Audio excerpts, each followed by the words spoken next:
Hello everyone, আমি taro teacher Priyanka দে। এখন যে টপিকটা নিয়ে কথা বলবো সেটা হচ্ছে হ্যাশট্যাগ হোয়াইট পেপার। ঠাকুর বলেছেন মনকে সবসময় হোয়াইট পেপার, কোরা কাগজের মতো রাখতে। মন যদি সবসময় হোয়াইট পেপার থাকে, হোয়াইট পেপার যদি মনটা হয়, তাহলে কি কি সুবিধা আমরা পাই? মন হচ্ছে, ঠাকুর বলছে মনকে সমুদ্রের সাথে তুলনা করেছে, তরঙ্গর সাথে তুলনা করেছে মনকে। মন কিন্তু চঞ্চল, মন কিন্তু স্থির না, স্টপ না, মন কিন্তু চঞ্চল। এই জন্য ঠাকুর তরঙ্গ বলছে। তরঙ্গ কিন্তু চঞ্চল হয়, স্থির হয় না। তো আমরা যদি আমাদের মনকে তরঙ্গের মতো করে রাখি, সমুদ্রের মতো চঞ্চল করে রাখি, তাহলে কি হবে? অন্য কে কি বলছে আমাদেরকে, কেউ ভালো বলছে বা কেউ খারাপ বলছে, দুটোই কিন্তু একটা তরঙ্গ।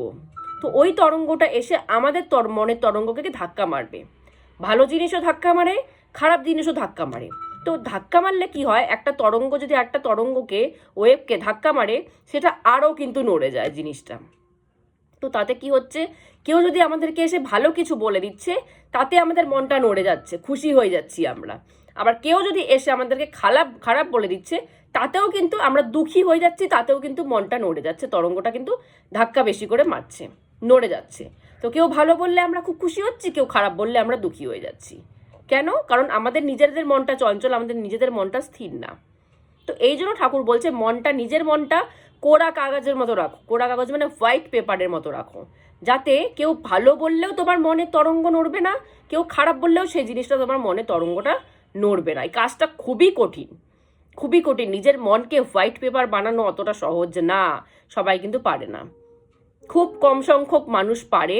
যে কেউ কিছু ভালো বলছে তার কোনো যায় আসে না, কেউ কিছু খারাপ বলছে, গালি দিচ্ছে, তার কোনো যায় আসে না। এই কাজটা খুবই কঠিন, খুব কন্ট্রোলের ব্যাপার আছে এখানটায়। মনকে কন্ট্রোল করা খুব বেশি, মানে সব থেকে হার্ড কাজ যেটাকে বলে সেটা হচ্ছে নিজের মনকে কন্ট্রোল করা। নিজের মনকে হোয়াইট পেপার বানানো সব থেকে কঠিন এই জিনিসটা। কারণ আমাদের যদি মন কন্ট্রোলে না থাকে, মনটা যদি ওয়েভের মতো হয়ে থাকে, আমরা যে কারো কথায় গলে যেতে পারি, যে কারো কথায় রাগ করে নিতে পারি, যে কথা মানে কারো কথায় খেপে যেতে পারি, খেপে গিয়ে উল্টোপাল্টা কথা আমাদের মুখ থেকে বেরিয়ে যেতে পারে। তো যদি কিন্তু হোয়াইট পেপার হয়ে যায়, মনটা কোরা কাগজ হয়ে যায়, তাহলে আমরা কেউ কিছু ভালো বললেও সেটা আমরা গায়ে মাখবো না। কারণ কেউ কিছু ভালো বললেও সেটা তো খুশি হওয়ার কিছু নেই। সেই যে পর মুহূর্তে গেলে খারাপ কিছু বলবে না, কোনো গ্যারেন্টি নেই। আবার কেউ কিছু খারাপ বললেও সেটা ভিতরে আমাদের মনকে যদি ধাক্কা মেরে দেয়, সেটা নিয়ে আমরা ডিস্টার্ব ফিল করব। কিছুক্ষণ আমরা সেটা নিয়েই ভাবতে থাকবো, সেটার মধ্যেই ঢুকে থাকবো। তো এই দুটো জিনিসই আমার ঠাকুর বলছে খারাপ। কেউ ভালো বললেও সেটা নিবা না, কেউ খারাপ বললেও সেটা নিবা না। তোমার মন জানি কোনো কিছুতেই স্পর্শ না করে। তাই নিজের মনটাকে কিন্তু হোয়াইট কাগজ বানাও, তরঙ্গ করো না। তরঙ্গ করলেই অন্য তরঙ্গে এসে ধাক্কা মেরে দেবে। তো আজকের মধ্যে এখানেই স্টপ করছি। জয় গুরু।